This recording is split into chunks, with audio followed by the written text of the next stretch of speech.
जय हिंद जय भारत। तो फाइनली एसएससी एमटीएस के द्वारा वैकेंसीज निकाली गई है। मात्र एक ऐसी वैकेंसी है एसएससी की जहां पर आप एक ही टेस्ट के द्वारा एग्ज़ाम क्लियर होता है।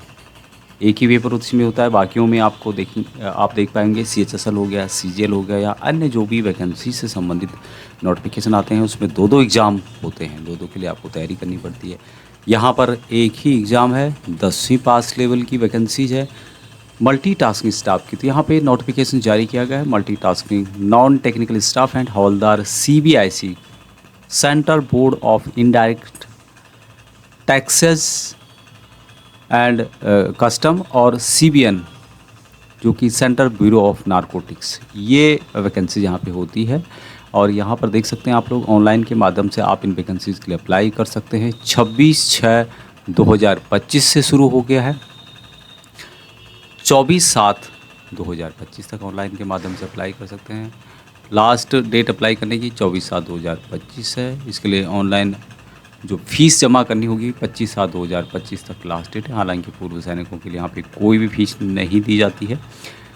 Date of window application correction करना, आपको कोई गलती हो गई है, कुछ चेंजमेंट करना है तो 19/7/2025 से लेकर 31/7/2025 तक आप कर सकते हैं। शेड्यूल जो कंप्यूटर बेस्ड एग्जामिनेशन इसका होगा 20 सितंबर से 24 सितंबर 2025 में होगा।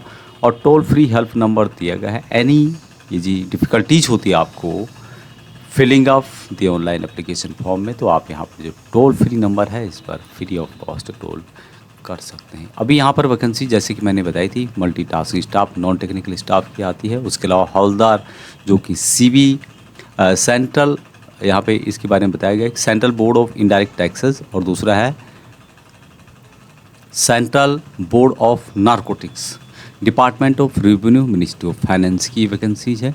बाकी जो एमटीएस होता है, जितनी भी सेंट्रल गवर्नमेंट की बॉडीज़ होती हैं, मिनिस्ट्रीज होती हैं, डिपार्टमेंट होते हैं, उनके ऑफिसर्स में जो वेरियस स्टाफ होता है एमटीएस की, उसके तौर पे यहाँ पर भरा जाता है। अभी यहाँ पर वैकेंसीज टोटल इनके द्वारा बताई गई है 1025 और ये है सिर्फ हवलदार इन सीबीआईसी एंड सीबीएन की। मल्टी टास्किंग स्टाफ की जो वैकेंसीज है यानी एमटीएस की वैकेंसी, इसको कलेक्ट किया जा रहा है। अब इन वैकेंसीज़ के आप ऑनलाइन के माध्यम से अप्लाई कर सकते हैं, ऑल इंडिया से अप्लाई कर सकते हैं, चाहे आप किसी भी स्टेट से हो। जहाँ पे रिजर्वेशन नहीं है किसी स्टेट में तो वो लोग सेंट्रल गवर्नमेंट की जॉब के लिए अप्लाई कर सकते हैं। एज जो यहाँ पे रखी गई है 1/8/2025 से कैलकुलेट होगी। 18 से 25 साल मल्टी टास्किंग स्टाफ के लिए है।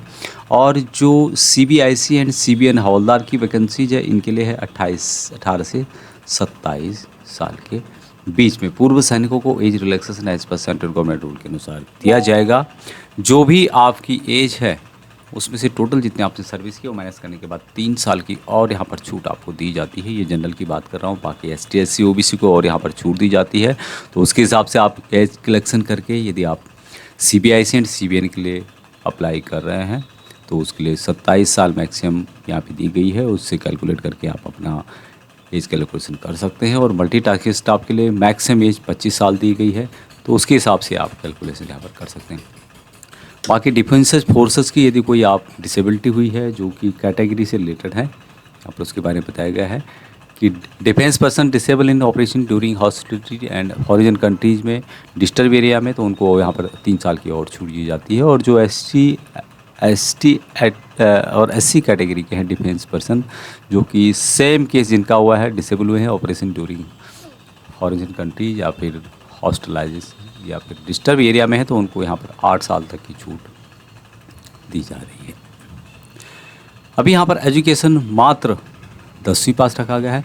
पूर्व सैनिकों के लिए एक बात और यहाँ पर मेंशन की गई है कि जो भी पूर्व सैनिक अप्लाई कर रहे हैं वो ठीक है, और जो सर्विस कर रहे हैं अभी अप्लाई करना चाहते हैं इन वैकेंसीज़ के लिए तो वो भी यहाँ पर अप्लाई कर सकते हैं।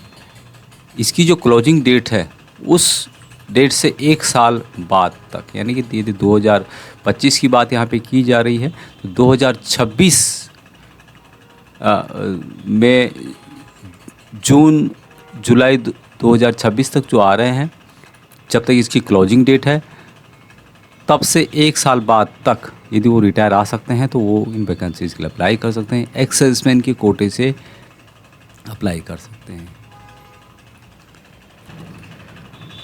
एजुकेशन क्वालिफिकेशन के बारे में बताया, the candidate must have passed matriculation examination और equivalent from a recognised board as on before the cut off date. यहाँ पर इसके बारे में और डिटेल्स से बताया गया है। एप्लीकेशन फ़ीस के बारे में बताया गया है, 100 रुपये मात्र है, लेकिन पूर्व सैनिकों को और कुछ अन्य कैटेगरी हैं उनको यहाँ पर इससे एग्ज़ाम से किया गया है, यानी कि उनको कोई फीस देने की ज़रूरत नहीं है। सेंटर के बारे में यहाँ पे बताया गया है, नेम ऑफ सेंटर्स के बारे में, सेंटर कोड दिया गया है, रीजनल ऑफिसेस यहाँ पे दिए गए हैं, तो उसके हिसाब से आपका जिस स्टेट में पड़ता है उसके हिसाब से आप कैलकुलेट कर सकते हैं अपना सेंटर किस एरिया में पड़ता है, उसकी जानकारी यहाँ पर कंप्लीट दी गई है, जो कि आप यहाँ पे चेक कर सकते हैं। यहाँ पर स्टेट वाइज नहीं दिया हुआ है बल्कि रीजन वाइज दिया हुआ है, यानी जैसे कि यूपी बिहार है तो उसको एक रीजन दे दिया गया है, ईस्टर्न एरिया है 2-3 स्टेटों को मिला के एक रीजन बनाया गया है, तो इस तरह से आप देख सकते हैं।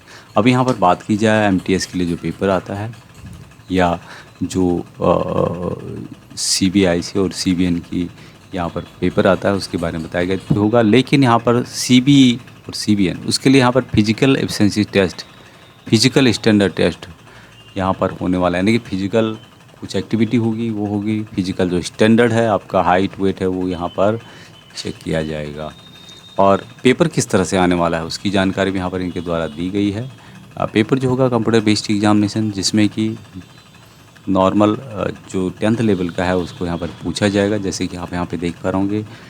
Numerical and mathematical ability 20 number का होगा, 60 नंबर का। Reasoning ability and problem solving 20 question होंगे, 60 नंबर के होंगे। सेशन 2 में होगा जनरल अवेयरनेस 25 क्वेश्चन 75 नंबर के। English language and comprehension 25 question 75 number के होंगे। स्कीम ऑफ एग्जामिनेशन के बारे में बताया गया कि एमटीएस का जो पेपर है examination will consist of computer based examination यहाँ होने वाला है। For the post of havildar examination will be consist of CBE and physical efficiency test. जो यहाँ पर हवलदार की जो पोस्ट हैं सीबीआईसी और सीबीएन के, उनके लिए यहाँ पर फिजिकल एक्टिविटी होगी, फिजिकल एफिशिएंसी टेस्ट होगा, फिजिकल स्टैंडर्ड टेस्ट होगा, दौड़ भाग भी होगा और नाप तोल भी होगा। बाकी जो पेपर आएगा उस वहाँ 13 लैंग्वेज में होगा, जो भी शेड्यूल 8 के अंतर्गत कॉन्स्टिट्यूशनल के उसमें दी गई है सभी भाषाओं में पेपर आएगा। अब यहाँ पर कंप्यूटर एग्जामिनेशन जो पेपर आएगा सेशन 1 और सेशन 2। सेशन 1 जो होगा इसमें numerical and mathematical ability 20 question होंगे 60 नंबर के। Reasoning ability and problem solving 20 question होंगे 60 नंबर के। इसमें कोई भी निगेटिव मार्किंग आपको देखने को नहीं मिलेगी। सेशन 2 जो होगा जनरल अवेयरनेस 25 क्वेश्चन 75 नंबर के। English language and comprehension 25 question होंगे 75 नंबर के। इसमें आपको मिलेगा निगेटिव मार्किंग। इसके बारे में बताया गया है कि there will be no negative marking session 1 in session 2। There will be negative marking of 1 mark of each wrong answer. Candidates are there advised to keep in mind while answering the question. There will be no negative marking in session 1. In session 2, there will be negative marking of 1 mark of each wrong answer. Candidates are thereof advised to keep it this mind while answering the question. उसके अलावा यहाँ पे objective type के total question आपको देखने को मिलेंगे, जैसे कि होते हैं एक क्वेश्चन होता है उसके 4 आंसर होते हैं, उसमें से आपको सेलेक्ट करना होगा। अभी यहाँ पर किस तरह से क्वेश्चन पूछे जाएंगे, किस किस को कवर किया जाएगा उसकी जानकारी दी गई है। अभी यहाँ पर दूसरा जो इम्पोर्टेंट है कि फिजिकल टेस्ट जो होता है पीईटी एंड पीएसटी, जो कि हवलदार सीबीआईसी एंड सीबीएन के लिए है, उसके लिए है वॉकिंग 1600 मीटर की रन होगी, 15 मिनट में यहाँ पे कंप्लीट करना होगा, उसकी जानकारी यहाँ पर दी गई है। बाकी फिजिकल स्टैंडर्ड यहाँ पे दिया गया है, हाइट होगी 157.5 सेंटीमीटर, लेग्स दिया जाएगा 5 सेंटीमीटर का, 5 सेंटीमीटर जिसमें कि गढ़वाल आसामी Gorkha member of schedule triple के अंतर्गत है। चेस्ट है 81 सेंटीमीटर, 5 सेंटीमीटर फुलाना जरूरी है। अभी ज़्यादा जानकारी के लिए आप इसकी नोटिफिकेशन को फॉलो कर सकते हो। यहाँ पर किस तरह से आपको फॉर्म को भरना है, एसएससी की ऑफिशियल वेबसाइट में जाके उसकी जानकारी यहाँ पर दी गई है। किस तरह से आपको फ़ोटो अपलोड करनी है, किस सिग्नेचर अपलोड करने हैं, कंप्लीट जानकारी के लिए आप नोटिफिकेशन को पढ़ सकते हैं। और एसएससी की ऑफिशियल वेबसाइट के माध्यम से आप फॉर्म को अप्लाई कर सकते हैं। मात्र 10वीं पास की वैकेंसीज हैं। पूर्व सैनिकों के लिए यहाँ पे काफ़ी पोस्ट होते हैं। ग्रुप सी के अंतर्गत